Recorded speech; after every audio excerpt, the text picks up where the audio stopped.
She was just a maid's daughter selling her sidewalk drawings, racing to fund her mother's chemo until a billionaire walked by and changed her life in front of everyone. A 12-year-old girl holds a pencil. It is the only weapon she has. Her mother, a maid, is fighting for her life, and the one treatment that works has been denied by insurance. The cost to save her is $70,000, an impossible sum. They don't have anything. As her mother sinks into despair, the girl takes her drawings, a wobbly table, and a handmade sign. She sets up on a busy city sidewalk, facing humiliation and indifference in a desperate, impossible gamble. She is one child against a debt that could swallow them whole, and she has no idea who is about to walk by. And before I forget, I always love knowing where you're all watching from. Leave a comment below. And with that, let's get to the story. She sat on a metal stool, her drawings laid out on a dusty sidewalk. She was not just selling art. She was fighting for her mother's life. And she had no idea that a single man walking by would change everything. The smell hit Emily first. It was a smell of bleach and something else, something metallic and sad. She sat on a hard plastic chair in the hospital hallway. Her short blonde hair was tucked behind her ears. She kicked her sneakers against the polished floor, making a quiet, squeaking sound. It was the only sound she could control. Inside the room, her mother, Susan, was talking to the doctor. Emily was not allowed in for this part. Adult talk. Her mom had called it, forcing a smile that didn't reach her eyes. Emily hated that smile. It was the bravest, saddest smile in the world. She looked at the walls. They were painted a pale, sick green, the color of vegetables. She refused to eat. She wondered if they painted hospitals this color to make people feel calm. It did not work. The door opened. Dr. Evans stepped out. He was a kind man with tired eyes and a gray mustache. He looked at Emily and tried to smile, but his mustache just twitched. Susan walked out behind him. Her face was white. "Emily, honey," Susan said. Her voice was thin, like a thread about to snap. "Is it working?" Emily asked. She stood up too fast. The blood rushed from her head. Dr. Evans cleared his throat. "Susan, maybe we should." "No," Susan said. She put a hand on Emily's shoulder. Her hand was trembling. "She needs to hear it. She's part of this." Dr. Evans sighed. He knelt, which always made Emily uncomfortable. He was a grown-up, and he was trying to look small. "Emily, the new treatment is showing some good signs. The tumors, they are shrinking just a little, but it's a good sign." Emily felt a tiny spark of hope. "So it's working. She's getting better." Susan's fingers tightened on her shoulder. "It is working," Dr. Evans said gently. "But it's a very aggressive treatment, and it is very, very expensive. We need to continue it. We cannot stop." "We won't stop," Emily said, looking at her mom. "We'll do it." Susan finally looked at her daughter. Her eyes were bright with tears she refused to let fall. "Dr. Evans," she said, her voice barely a whisper. "Please tell her." Dr. Evans stood up. He looked tired again. "The insurance company, they have refused to cover this new round. They are calling it experimental. We are appealing, of course, but the appeal process takes weeks. Months sometimes. We do not have months." Emily's stomach turned cold. "What does that mean?" "What do you mean?" "Refused." "It means," Susan said, her voice suddenly flat, "that we have to pay for it ourselves. If we want the medicine to continue." "How much?" Emily asked. It was a small, childish question, like asking the price of a candy bar. Dr. Evans looked away. He studied a chart on the wall as if it held a great secret. "The next round of infusions out of pocket will be $70,000. Emily just stared. 70,000. She had $3.50 in the piggy bank on her dresser. Her mother was a maid. She cleaned big, empty houses for people who had summer homes. They lived in a small 2-bedroom apartment above a bakery. They did not have $70,000. They did not have $70. There are options. Dr. Evans was saying he was talking to her mother now. "Payment plans, hospital charity. We can look into it." "Thank you, doctor." Susan said. She cut him off, but her voice was polite. It was the same voice she used when her boss asked her to scrub the floors again. "We will figure it out." "Susan, please."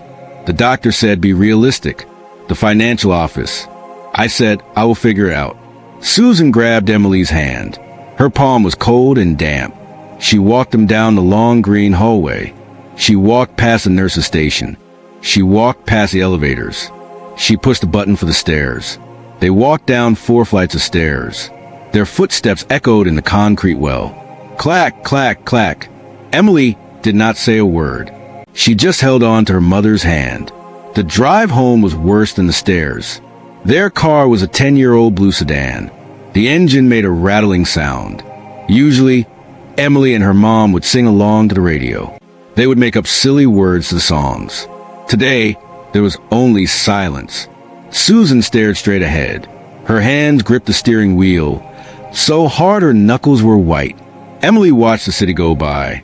She saw people walking on the sidewalk. A man in a suit talking on his phone. A woman laughing, carrying shopping bags. A boy her age riding a skateboard. They all looked so normal. Their worlds had not just ended. Emily felt a hot, angry tear slide down her cheek. She wiped it away fast. She did not want her mom to see. It was not fair. Her mother was a good person. She worked hard. She never complained. She always helped the elderly neighbor, Mrs. Gable, with her groceries. Why did this happen to her? "It's gonna be okay, baby," Susan said. Her voice was rough. Emily knew it was a lie. It was a lie grown-ups told when things were so bad. The truth was too heavy to say out loud. "How?" Emily asked. She hated how small her voice sounded. "Where are we going to get that much money?" Susan turned the corner onto their street. She pulled into their parking spot behind the building. She turned off the engine. The rattling stopped. The silence was heavy. "I don't know," Susan whispered. She finally turned to look at Emily. Her face was a mask of exhaustion. "I will sell the car. I will. I will ask my boss for an advance. I will take a second mortgage on nothing." She laughed, but it was a broken sound. "We don't own anything. I can quit school," Emily said. "I can get a job. I can babysit." Susan's sad face hardened. "No." She said it with a final terrible sharpness. "You will never ever say that again. You are a child. You will go to school. You will get good grades. You will get out of this. You will not be me. I want to be you." Emily cried. "You're brave. I'm tired," Susan said. "And I'm scared now. Come on. We have to make dinner." Dinner was macaroni and cheese from a box. It tasted like ash. Susan went to her bedroom right after. She closed the door. Emily did not hear crying. She heard nothing. That was worse. Emily sat on the lumpy sofa in their small living room. She looked around. The furniture was old. The rug was faded. But on the mantel, there was one thing that was not old or faded. It was a photograph in a simple silver frame. It was a black and white photo of a young woman. She had a bright, fearless smile. She wore a strange-looking leather cap with goggles. A flight suit was bunched around her waist. She was leaning against the wing of an old airplane. This was Eliza Grant, her great-grandmother. Emily had never met her. She had died long before Emily was born, but her mother told her the stories. Eliza was a firecracker. Susan would say, her eyes distant. She grew up on a farm. They told her girls couldn't fly. This was back in the war, the big one. They needed pilots. They needed them badly, but they still told the women no. Emily knew the rest by heart. She didn't listen. Emily would whisper. She never listened. Susan would answer smiling. She joined the WASP, the Women Air Force Service pilots. She flew the biggest, baddest planes they had. Bombers, fighters. She flew them from the factories to the air bases. No guns, no protection, just her and the sky. She was a hero. Emily, don't you ever forget it. Our family, we come from strong women. Emily looked at the photo. Eliza's smile seemed to dare the world to stop her. She wouldn't quit. Emily felt something shift inside her. The cold fear was still there, but now it had something hot next to it. Anger and determination. Her mother was wrong. This was not just her mother's fight. Emily walked to her bedroom. It was tiny. Her desk was crammed in a corner. On it was a stack of paper and a box of pencils. Not crayons pencils. Special artist pencils with different numbers for different shades. They had been her big Christmas present. Emily pulled out her sketchbook. She was not just a C student. She was not just a maid's daughter. She was an artist. Her teacher, Miss Pine, had said so. Emily, your work has life. You see things. She flipped through the pages. A drawing of their cat. Whiskers so detailed you could almost feel the fur. A drawing of the old oak tree in the park. A portrait of Mrs. Gable. Her wrinkles like a map. It was the only thing she was ever really good at. She looked back at the photo of Eliza. She flew planes. I can draw. It was a small, quiet thought. I can draw and I can sell them. It was a crazy idea. Who would buy drawings from a 12-year-old girl on the street? They told her girls couldn't fly. Emily grabbed a fresh piece of paper. Her hands were shaking, but not from fear. Not anymore. She looked at the photo of Eliza. She began to draw. She drew fierce eyes, a confident smile, the old-fashioned goggles. She drew the propeller of the plane behind her. She worked for hours. The moon rose outside her window.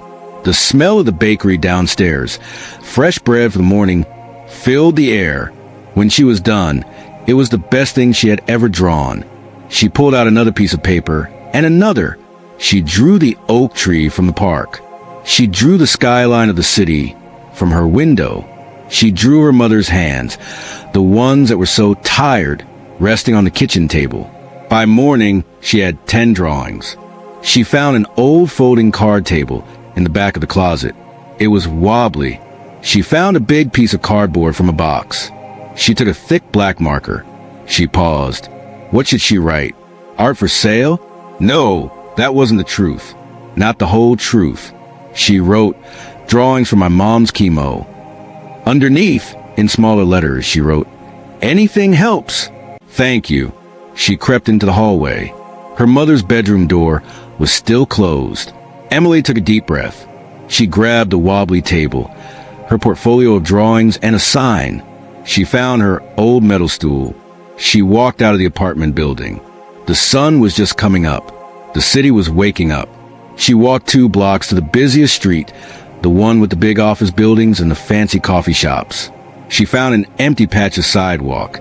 She set up the wobbly table. She carefully laid out her 10 drawings. She propped up her sign. A 12-year-old girl sat on a metal stool, her drawings laid out on a dusty sidewalk. Her heart hammered against her ribs. She felt sick. She felt stupid. Everyone was going to laugh. A man in a suit walked by. He glanced at her sign. He looked away, his pace quickening. A woman with a yoga mat stared at her. She had a look of pity on her face. Emily hated that look. Emily put her hands in her lap. She made them into fists.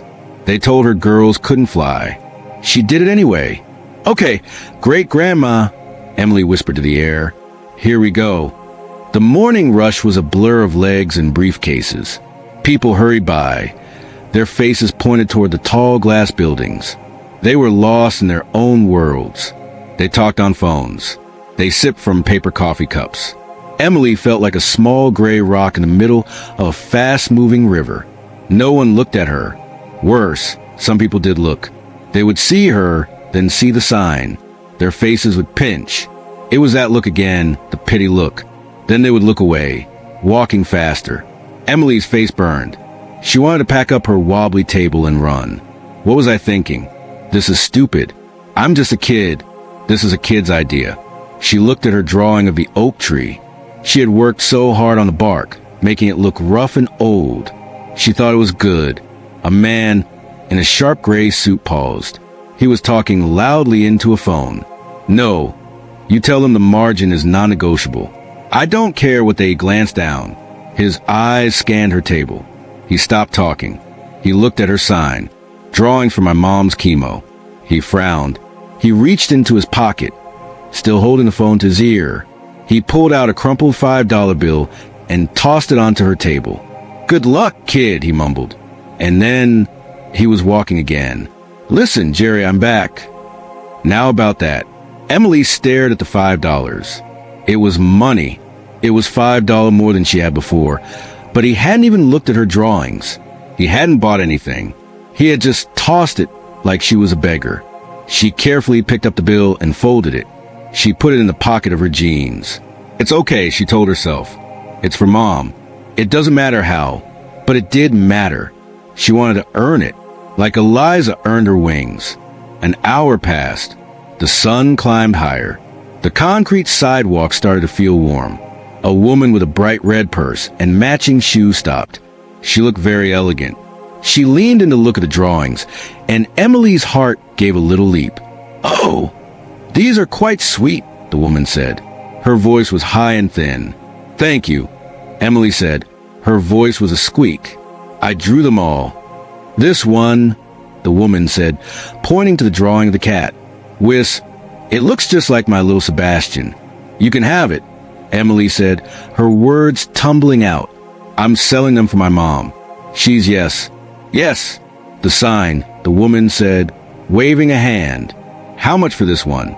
Emily's mind went blank. She hadn't thought about prices. How much was a drawing worth? How much was her mom's medicine worth? $20? She stammered. It sounded like $1 million. The woman's smile tightened. $20 for a pencil drawing from a child. She let out a little laugh. "Oh, honey, that's a bit much, don't you think?" Emily's face went hot. "I am sorry, 10. Is 10 okay?" The woman sighed, her elegant face full of disappointment. "I thought you were just, collecting here." She opened her red purse. She pulled out a $1 bill. "You're a brave girl helping your mother, but you can't really expect people to buy these." She placed the dollar bill on the table and walked away. Emily stared at the dollar. It felt heavier than the 5. "You can't really expect people to buy these." The words echoed in her head. She looked at her drawing of her mother's hands. She had spent an hour just on the fingernails, the little lines on the knuckles. She felt a tear roll down her cheek. She wiped it away, angry. She was not brave. She was a joke. "You can't be here." Emily looked up. A man in a blue uniform was standing over her. He had a thick mustache and a shiny badge that said security. He was pointing at her table. "I'm just sitting here," Emily said. "This is private property," the man said, hooking his thumbs into his belt. "This sidewalk belongs to the building. We don't allow soliciting." "I'm not soliciting," Emily said. "I'm selling my art." The man looked at her table. He looked at her sign. He sighed.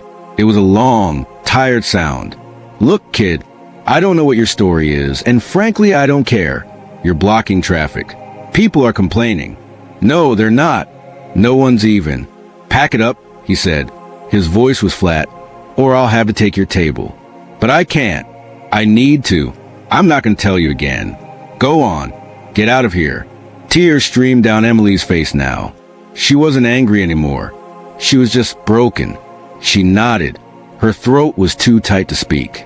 Her hands shook as she gathered her drawings. She was careful not to smudge them. She put them back in her portfolio. She folded the wobbly legs of the card table. She picked up her metal stool. The security guard watched her. He didn't look mean. He just looked bored. Emily turned. She clutched the table to her chest. She had $6 in her pocket. $6. It was a joke. She walked the 2 blocks home. The city seemed louder now. The car seemed angrier. She had failed. When she got to the apartment, the door was unlocked. She pushed it open. The apartment was quiet. Mom Susan was sitting at the small kitchen table. She was not in her maid uniform. She was still in her bathrobe. Her hair was messy. There was a pile of papers on the table in front of her. Bills, envelopes with red letters. She looked up when Emily came in.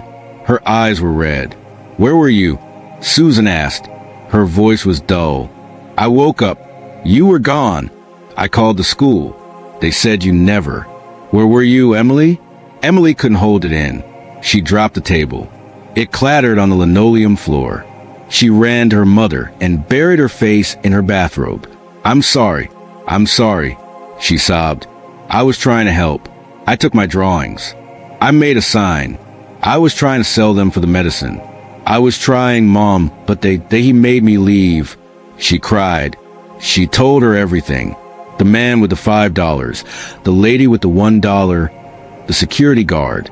Susan held her. She just held her daughter's shaking body. She stroked her blonde hair. For a long time, neither of them spoke. Emily's sobs slowly turned into quiet hiccups. "Oh, baby," Susan whispered. She kissed the top of Emily's head. "My brave, brave girl, my Eliza." Emily pulled back, wiping her nose. He said I was soliciting. The lady said no one would buy them. She said, I couldn't expect people to. Susan's face changed. The sadness was still there, but the dull, tired look was gone. Something hard had replaced it. It was a look in Eliza Grant's eyes in the photograph. "That woman," Susan said, her voice low and fierce. "She's wrong. Your drawings are beautiful. You hear me? They are. They are the most beautiful things in the world, because they're yours. But I only made $6, Emily whispered. "It's not enough. It's nothing. It's not nothing," Susan said. She took Emily's face in her hands. Her palms were warm now. "It's $6 you earned. You did something. You fought back. I just sat here. I sat here and looked at these papers. I was quitting." "No, Mom." "I was," Susan insisted. "I was. And then you came in. You went out there all by yourself. You faced them just like Eliza." Susan stood up. She walked to the mantel. She picked up the silver-framed photo of her grandmother. They told her she couldn't fly, Susan said, her voice shaking with a new kind of energy. They told her the planes were too big for a little girl. They told her to go home and knit socks for the soldiers. You know what she did? She flew anyway, Emily whispered. She flew anyway, Susan agreed. She flew a B-26 bomber. They called it the Widowmaker. Men were afraid of that plane, and my grandmother flew it across the country, and she didn't quit. Susan put the photo back. She turned to Emily. "So we don't quit. That security guard. He's right. It's private property. But the sidewalk," she said, a small fierce smile playing on her lips. "The city sidewalk. That's public property. He can't kick you off the public sidewalk." Emily blinked. "What? Tomorrow?" Susan said. She grabbed Emily's hands. "We're going back, but not to that spot. We're going to the park by the big fountain. There's no building, no private security, just people. But what if they're mean again?" "Then they're mean," Susan said. "We don't care about them. We're fighting for us. You and me. We're Eliza's girls, right?" Emily looked at her mom. She wasn't pale anymore. Her eyes were shining. Emily nodded. A small smile, a real one, touched her own lips. "Right. Eliza's girls. Good. Now," Susan said, letting go of her hands, "let's count that $6. And then, I want you to show me every single one of those drawings. And I want you to tell me the price for each." $20? Emily asked shyly. Susan laughed. It was a real laugh. It was the most beautiful sound in the world. "Honey," she said, "for your work, we're starting at 50. The next morning felt different. The sun was bright, not harsh. The air from the bakery downstairs smelled like sweet rolls, not just bread. Emily and Susan carried the wobbly table and the metal stool together. Susan also carried a folded beach blanket and a small cooler with 2 bottles of water. She was wearing jeans and her favorite yellow sweater. She looked like a mom, not a patient. They walked to the public park 4 blocks away. It was already busy. Joggers ran on the paths. An old man sat on a bench feeding pigeons. Near the big central fountain, a man was playing a guitar. "Here," Susan said, pointing right by the main path where everyone can see. They set up the table on the grass, just off the sidewalk. Susan spread the beach blanket next to it. "Okay," Susan said. She pulled a new sign from her bag. She had made it last night. She had used Emily's good paper and her black marker. The letters were big and clear. Original artwork. All proceeds from Mother's medical bills. Underneath in smaller neat letters she wrote, "Thank you for supporting our family." It looked professional. It looked strong. "What about the chemo part?" Emily asked. "This says everything it needs to," Susan said. We are not begging. We are offering something valuable for sale. Right, right, Emily said, her shoulders straightening. Susan sat on the blanket. Emily sat on her stool. You're the artist, Susan said, her voice quiet and steady. If people ask questions about the drawings, you answer. You tell them what you were thinking. I'll handle the money. Emily nodded. She arranged her drawings. The 10 from yesterday, plus 2 new ones she had stayed up late to finish. One was of the fountain. The other was a small, simple drawing of her mother's face. She put that one in the very back. It felt too personal. For the first 20 minutes, no one stopped, but it was different from yesterday. No one looked at them with pity. They just glanced, saw art for sale, and walked on. It was normal. Then an older couple, walking hand in hand, slowed down. Oh my, the woman said. She had kind, crinkled eyes. She pointed at the drawing of Whiskers, the cat. George, look. He looks just like Muffin when he was a kitten. He does. At that, the man, George said. Emily's heart did its little leap. That's my cat. Whiskers, Emily said. He likes to sleep in the sun. It's just lovely, the woman said. She looked at the sign. Her smile softened. How much are you asking for this one, dear? Emily looked at Susan. Susan smiled. That one is $50. The woman didn't laugh. She didn't look disappointed. She just nodded. She opened her purse. It's a beautiful drawing. You have a real gift, young lady. George handed Susan 2 $20 bills and 1 $10. Thank you, Emily said. She felt dizzy. Thank you so much. You keep fighting, the woman said softly, touching Emily's arm. She took the drawing carefully. You both keep fighting. When they left, Emily looked at the $50 in her mother's hand.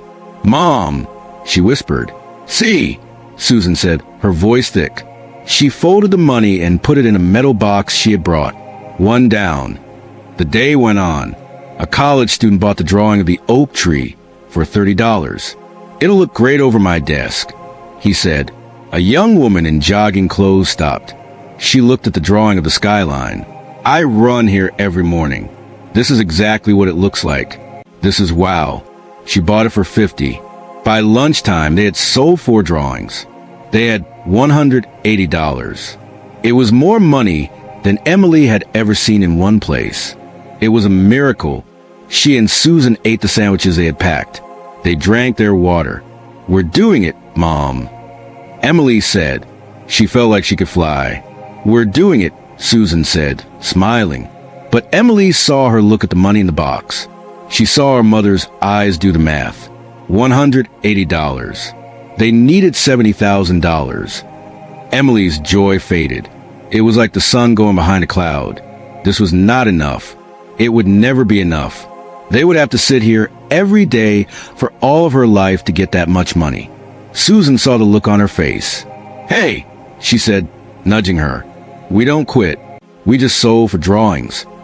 That's a victory. It's not enough. Emily whispered. It's a start, Susan said fiercely. We start. We keep starting. We do not stop. Emily took a deep breath. She nodded. She looked back at the table. She watched the people walk by. The park was quieter now in the middle of the day. The guitar player had packed up. A man was walking slowly on the path. He was older, maybe as old as her grandfather would have been. He had thick white hair and a kind, lived-in face. He wore simple tan pants and a plain blue shirt. He looked nice. He looked normal. He was not on the phone. He was not rushing. He was just walking. He stopped near their table. He didn't look at Emily or Susan. He looked at the drawings. Emily held her breath. He looked at each one. His hands were clasped behind his back. He leaned in to see the details on the fountain. He looked at the portrait of Mrs. Gable, the neighbor. Then his eyes settled on the drawing in the center, the drawing of Eliza Grant. He stared at it for a long time, so long that Emily started to feel nervous. He pointed a finger at it. The finger was tan with a simple gold wedding band. Who is this? He asked. His voice was quiet, but it was deep. It was a voice that people listened to. Emily's mouth was dry. That's my great-grandmother, she said. The man turned his head. He looked at Emily for the first time. His eyes were very clear, sharp blue. They were not tired eyes. They were interested. Your great-grandmother, he said. She was a pilot. Yes, sir, Emily said. She felt a little braver. She was a WASP during the war. Her name was Eliza Grant. The man's eyebrows went up. A WASP, he said more to himself than to her. He looked back at the drawing. You drew this? Yes, sir, from an old photo we have. It's very good, he said. He said it simply, not like the woman yesterday. Sweet, or the couple today. Lovely. He said it like it was a fact, like saying the sky is blue. You captured her spirit. The man said that's hard to do. That's not just copying. That's seeing. He looked at the sign. All proceeds from mother's medical bills. He looked at Susan sitting on the blanket. Susan met his gaze. She did not look away. She did not look sick. She just looked proud. The man looked back at Emily. My name is David, he said, and I would like to buy this drawing. Okay, Emily said. Her heart was beating fast. That one is $50.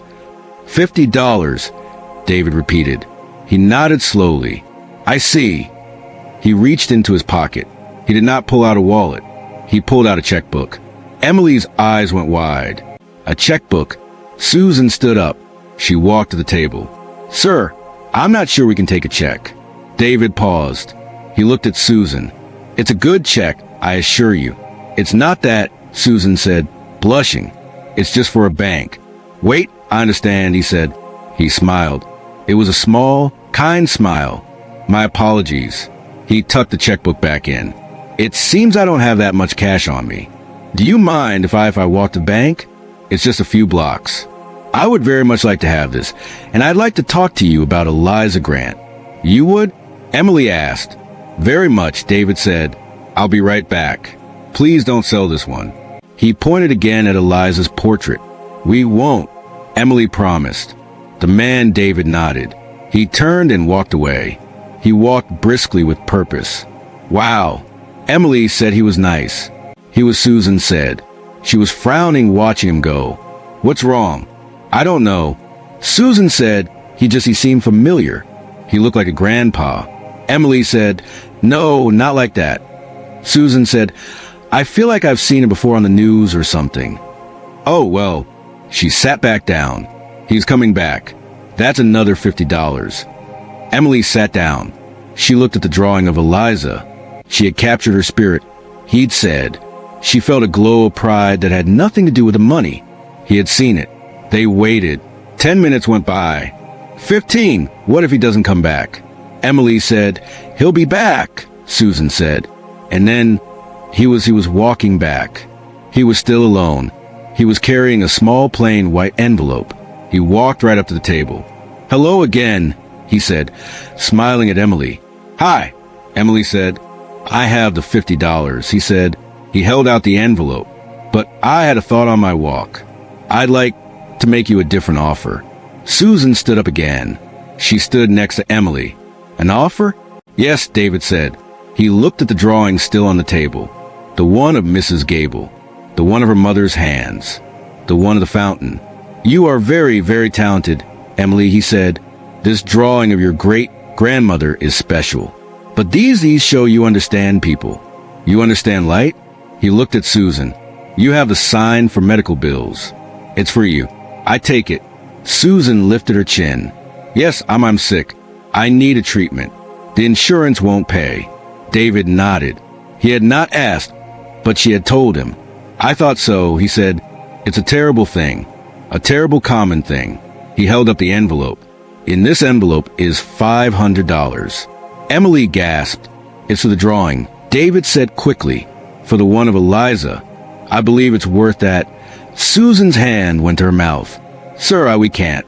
That's too much. No, David said. His voice was gentle but firm. It is not. It is what I am offering. But I'd like to add a condition. Emily's stomach dropped.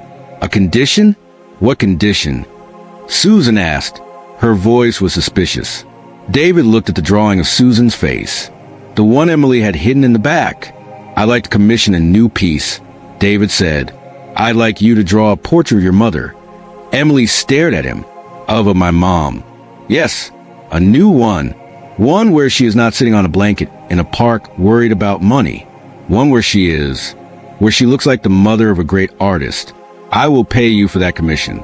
We don't need. Susan started. Please, David said. He held her gaze. Let me do this. I'm a collector of art and of stories, and I think yours is a very important one. He looked at Emily. I have a check in my pocket. I brought it just in case. It's for a lot. He looked back at Susan. It's for the full amount. Susan's knees seemed to buckle. What? The full amount? David said, his voice very quiet. $70,000. Emily's world stopped. She heard the fountain. She heard the pigeons. She heard her own heart. You what? Susan whispered.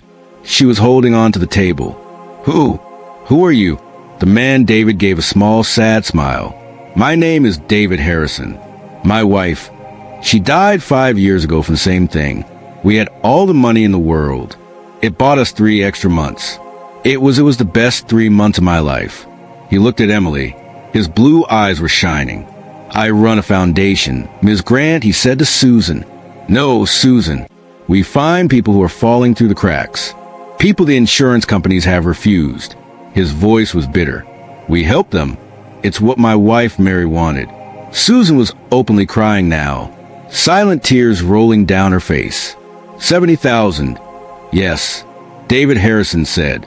It's for the commission for the portrait of your mother. I am paying you in advance. Emily found her voice. It was a tiny whisper. But a drawing isn't worth that much. Mr. Harrison knelt. He was a grown-up kneeling, but it didn't feel wrong. He was not trying to be small. He was trying to be close. Emily, he said, your talent is worth that. Your mother's life is worth that. And the look in your great-grandmother's eyes, the one you captured, that is worth everything. He stood up. He pulled the checkbook out again. He opened it on her wobbly table. He took out a pen. This is not charity, he said as he started to write. This is a contract. You will draw me that portrait and your mother.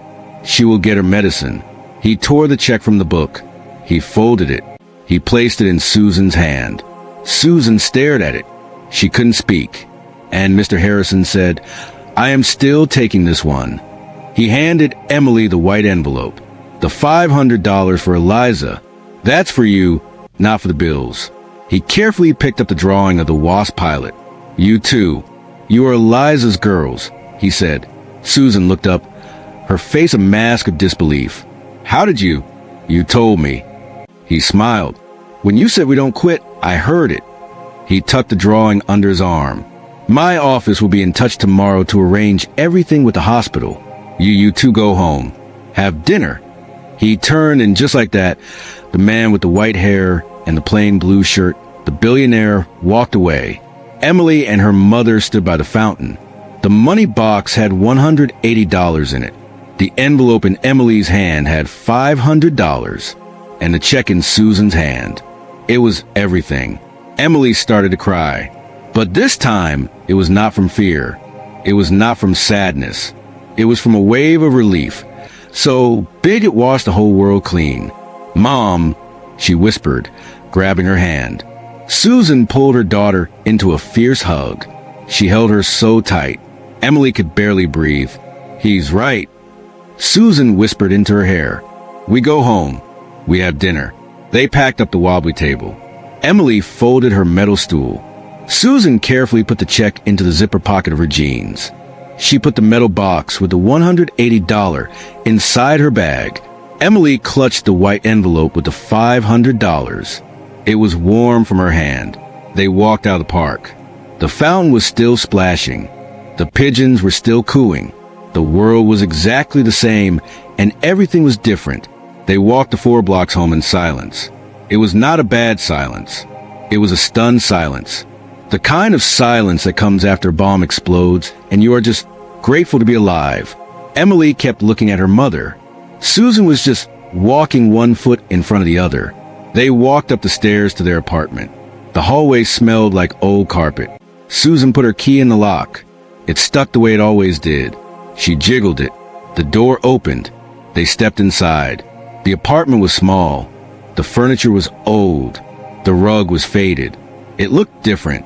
It looked safe. For the first time in months, Emily realized her shoulders were not up by her ears. She was not holding her breath. Susan walked to the kitchen table. She sat down in one of the wooden chairs. Emily sat across from her. Susan zipped open her pocket. She pulled out the folded check. She opened it. They both stared at it. It was from the Harrison Foundation. In the memo line, Mr. Harrison had written, "Commission portrait of Susan." The amount was $70,000. Harrison, Susan whispered. She said the name out loud, testing it. David Harrison. She stood up. She walked like she was in a dream. She went to the corner of the living room where a very old beige computer sat on a small desk. The machine whirred to life. It made a series of clicks and beeps. It was so slow. Susan typed the name into the search bar. David Harrison. She clicked enter. The screen slowly filled with pictures. It was him. It was a man from the park, but he was not in a plain blue shirt. He was in a sharp black suit, standing in front of a giant glass building. The building had the name Harrison Industries on it. He was in another picture, shaking hands with the governor. He was in another older photo with a smiling woman who had kind eyes. The caption read, "David and Mary Harrison at the opening of the new children's hospital wing." "Oh my," Susan whispered. "Oh my word." She clicked on a link. The Mary Harrison Foundation. The website opened. It was simple. It said helping families in medical crisis. We step in when the system fails. Susan put her hand over her mouth. She read a line out loud.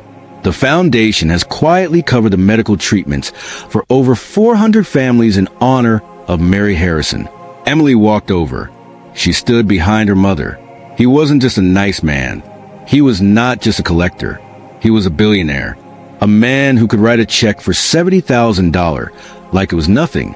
But he hadn't treated it like nothing. He had treated them like they were important.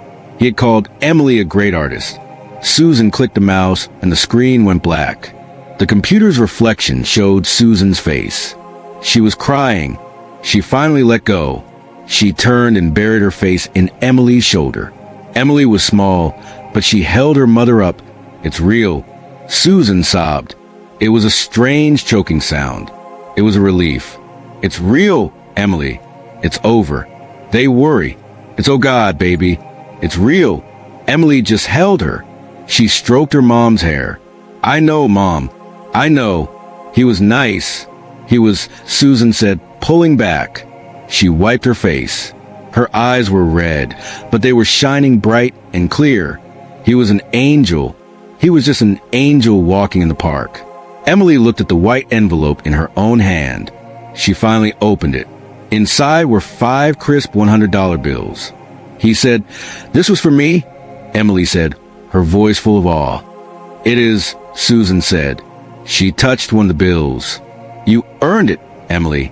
You earned every cent of it." The next morning, the sun streamed into the kitchen. Susan was on the phone. Emily sat at the table, eating a bowl of cereal. She watched her mom. Susan's back was straight. Her voice was strong. "Yes, this is Susan Walker," she said. She had a pen and paper. "I'm calling about my treatment. The one Dr. Evans scheduled." There was a pause. Emily could hear the faint, tiny sound of the person on the other end. "That's right," Susan said. "The experimental round. I need to schedule the infusion." Another pause. The person was probably asking about money. "The payment won't be a problem," Susan said. Her voice was calm. "I'm a collector of art and of stories, and I think yours is a very important one." He looked at Emily. "I have a check in my pocket. I brought it just in case. It's for a lot." He looked back at Susan. "It's for the full amount." Susan's knees seemed to buckle. "What? The full amount?" David said, his voice very quiet. $70,000. Emily's world stopped. She heard the fountain. She heard the pigeons. She heard her own heart. "You what?" Susan whispered.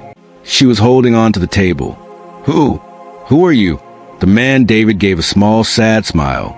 "My name is David Harrison. My wife. She died 5 years ago from the same thing. We had all the money in the world. It bought us 3 extra months. It was the best 3 months of my life. He looked at Emily. His blue eyes were shining.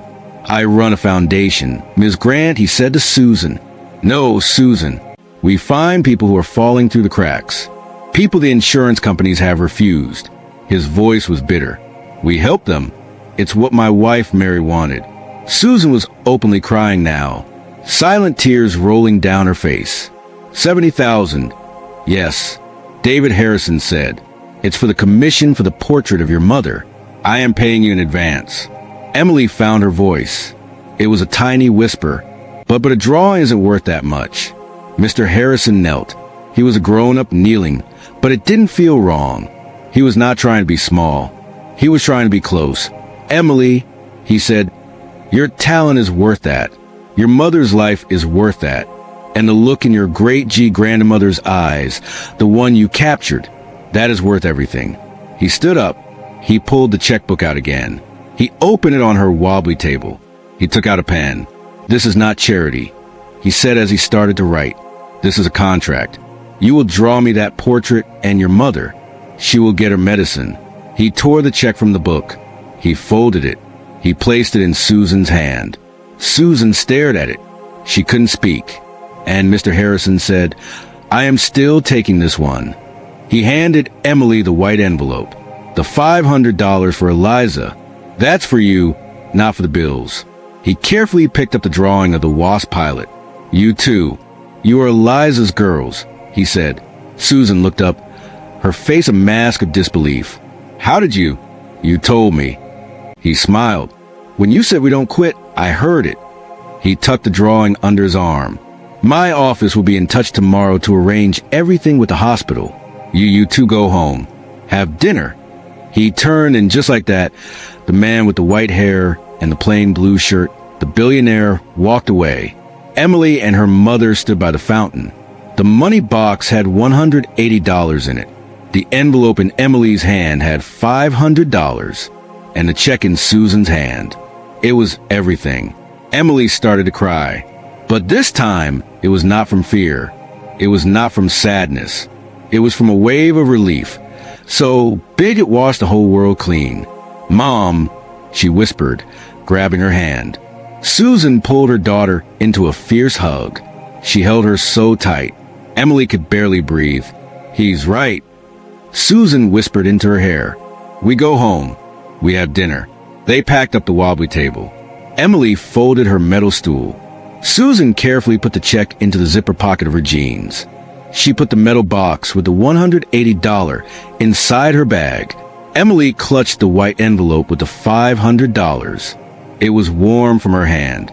They walked out of the park. The fountain was still splashing. The pigeons were still cooing.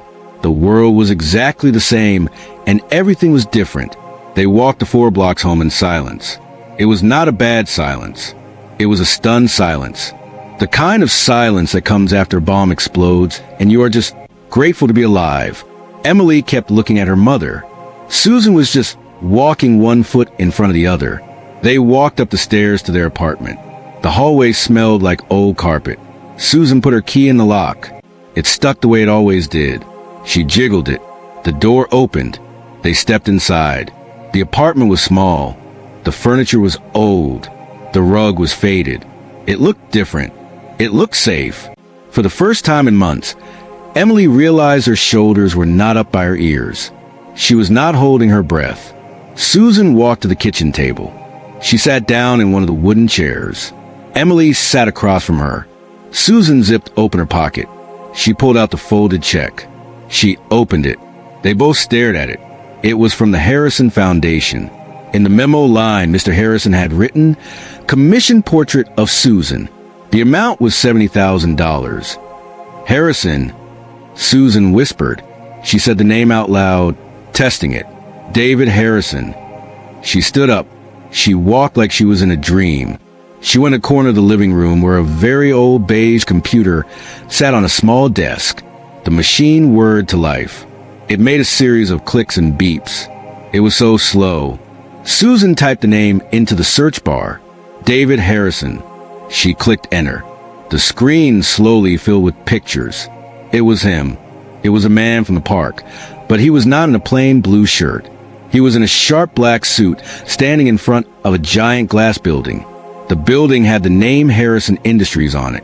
He was in another picture, shaking hands with the governor. He was in another older photo with a smiling woman who had kind eyes. The caption read, "David and Mary Harrison at the opening of the new children's hospital wing." "Oh my," Susan whispered. "Oh my word." She clicked on a link. The Mary Harrison Foundation. The website opened. It was simple. It said helping families in medical crisis. We step in when the system fails. Susan put her hand over her mouth. She read a line out loud. The foundation has quietly covered the medical treatments for over 400 families in honor of Mary Harrison. Emily walked over. She stood behind her mother. He wasn't just a nice man. He was not just a collector. He was a billionaire. A man who could write a check for $70,000 like it was nothing. But he hadn't treated it like nothing. He had treated them like they were important. He had called Emily a great artist. Susan clicked the mouse and the screen went black. The computer's reflection showed Susan's face. She was crying. She finally let go. She turned and buried her face in Emily's shoulder. Emily was small, but she held her mother up. "It's real." Susan sobbed. It was a strange choking sound. It was a relief. "It's real, Emily. It's over. They worry. It's oh God, baby. It's real." Emily just held her. She stroked her mom's hair. "I know, Mom. I know. He was nice. He was," Susan said, pulling back. She wiped her face. Her eyes were red, but they were shining bright and clear. He was an angel. He was just an angel walking in the park. Emily looked at the white envelope in her own hand. She finally opened it. Inside were 5 crisp $100 bills. He said, "This was for me?" Emily said, her voice full of awe.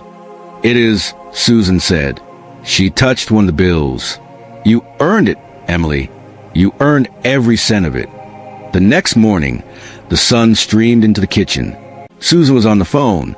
Emily sat at the table, eating a bowl of cereal. She watched her mom. Susan's back was straight. Her voice was strong. "Yes, this is Susan Walker," she said. She had a pen and paper. "I'm calling about my treatment. The one Dr. Evans scheduled." There was a pause. Emily could hear the faint, tiny sound of the person on the other end. "That's right," Susan said. "The experimental round. I need to schedule the infusion." Another pause. The person was probably asking about money. "The payment won't be a problem," Susan said. Her voice was calm. The $500 was still in the box under her bed. She hadn't spent a single dollar. It felt sacred. The portrait of her mother had been mailed. They had received a polite, formal email from the Harrison Foundation. "We have received the artwork. Thank you. Mr. Harrison is very pleased." It felt finished. Then one Tuesday, a thick, creamy envelope came in the mail. It was not a bill. It was from the Harrison Foundation. Susan opened it. Her hands were steady. Inside was a letter and a large glossy magazine. It was the Foundation's annual report. Susan read the letter out loud. "Dear Ms. Walker and Ms. Walker, we are preparing for our annual Mary's Light fundraising gala. We would like to formally request that Emily's portrait of you, Susan, be the centerpiece of our art auction." Emily's heart stopped. "They want to auction my drawing." "Wait," Susan said, her eyes scanning the page. "There's more. Mr. Harrison feels the portrait is too personal to sell. Instead, he has requested that Emily create a new series. 5 drawings of the people in the hospital, the patients, the nurses, the families. He wants to show our donors, the people we are fighting for. The foundation will of course pay for this commission. We are prepared to offer $10,000 for the series." Emily sat down on the floor. Her legs wouldn't work. $10,000 for her drawings. She looked at the magazine. She flipped it open. There on page 5 was her drawing. The portrait of her mother. It took up the whole page. Underneath it, in small, elegant type, it reads Susan W. In remission portrait by her daughter Emily, age 12. They put me in a magazine, Emily whispered. Susan knelt on the floor. She didn't say anything. She just hugged her daughter. A week later, a package arrived. It was not from the foundation. It was from David Harrison, from his private office. It was a heavy flat box. Emily and Susan opened it together on the kitchen table. Inside, there was a handwritten letter on thick gray paper. "Dear Emily," it began, "I hope this finds you and your mother well. I hear the treatment is going as planned. That is the best news I could ever receive. Your portrait of your mother hangs in my office. I see it every day. It hangs next to a portrait I had commissioned of my Mary. The two of them, they give me strength. You have a profound gift, Emily. Do not ever let anyone tell you otherwise." After we met, I found myself thinking about your great-grandmother, Eliza Grant. You captured her spirit so perfectly. I felt I had to know more about her. I had my team do a little research. It's a perk of being an old billionaire. You see, we can find things. What did they find? Well, it surprised me. I never told you much about my own family. My grandfather, Thomas Harrison, was a flight instructor in the war. He was stationed in Texas. He trained pilots. He used to tell me stories. He said the best pilots he ever met weren't the men. They were the women, the wasps. He said they had a fire the men lacked. He said one in particular, a young woman from a farm, was the most natural pilot he had ever seen. He said she flew that widow to make her be 26, like it was a part of her. He died when I was your age, but he left me his old flight logs. Emily looked at her mother. Susan's hand was at her throat. "Mom, keep reading," Susan whispered. Emily looked back at the box. Under the letter was another object. It was an old leather-bound book, a log book, and next it was a small framed photograph. It was a black and white photo of 6 people, 3 young women in flight suits and 3 male instructors. They were all smiling, squinting in the sun. On the far right was a young woman, her smile bright and fearless. It was Eliza Grant and the man next to her, his arm draped casually over the propeller of a plane. "He looks like Mr. Harrison." Emily breathed. He had the same kind eyes, the same set as mouth. Emily's hands were shaking. She opened the old log book. The pages were yellow. The ink was faded. It was filled with dates and plain numbers and signatures. Mr. Harrison had tucked a small piece of paper to mark a page. Emily turned to it. It was a page from 1944. Her eyes scanned the entries. Date, April 16, 1944. Aircraft B-26 Marauder. Flight time 2.5 hours. Student pilot. The name was written in careful, clear script. Eliza Grant, instructor. The signature was a confident. Strong loop. Thomas F. Harrison. In the remarks column, Instructor Harrison had written one word, flawless. Emily looked up. The world seemed to tilt. Her mother was crying quietly. It hadn't been an accident. It wasn't a random billionaire. It wasn't just a lucky day. When David Harrison had stopped, he hadn't just seen a drawing of a pilot. He had seen a piece of his own history. He had seen a name that his grandfather had spoken of with respect. He had seen a connection, a debt. Emily read the last part of the letter. "It seems, Emily, our families were meant to help each other. My grandfather helped your great-grandmother learn to fly. And you helped me remember what his stories were all about. It's not about the money. It's not about the planes. It's about showing up when you're needed. Keep drawing. The world needs to see what you see. Your friend David." Emily closed the letter. She looked at the photograph of the two families standing together on a dusty airfield decades before she was born. She looked at her mother, who was smiling through her tears. Susan was healthy. She was here, and she looked at the new commission request, the one for $10,000 sitting on her kitchen table. She was not just a maid's daughter. She was not just a girl on a sidewalk. She was a granddaughter of a woman who flew bombers. She was a friend of a man who saved her family. Emily Walker picked up a fresh piece of paper. She took a sharp pencil from her box. She had work to do, and with Emily starting her new drawing, that's where our story ends. I hope watching her fight, seeing her small act of courage turn into something so life-changing, gave you a moment to pause. What were you doing while you watched? Settling in with some tea, or just taking a quiet moment for yourself? Let me know in the comments. I genuinely love reading them. To make sure you don't miss our next story, hitting that like and subscribe button really helps. We're always trying to make these stories better, so feedback is always welcome. Thank you for sharing this time with MRS.Nightmare247.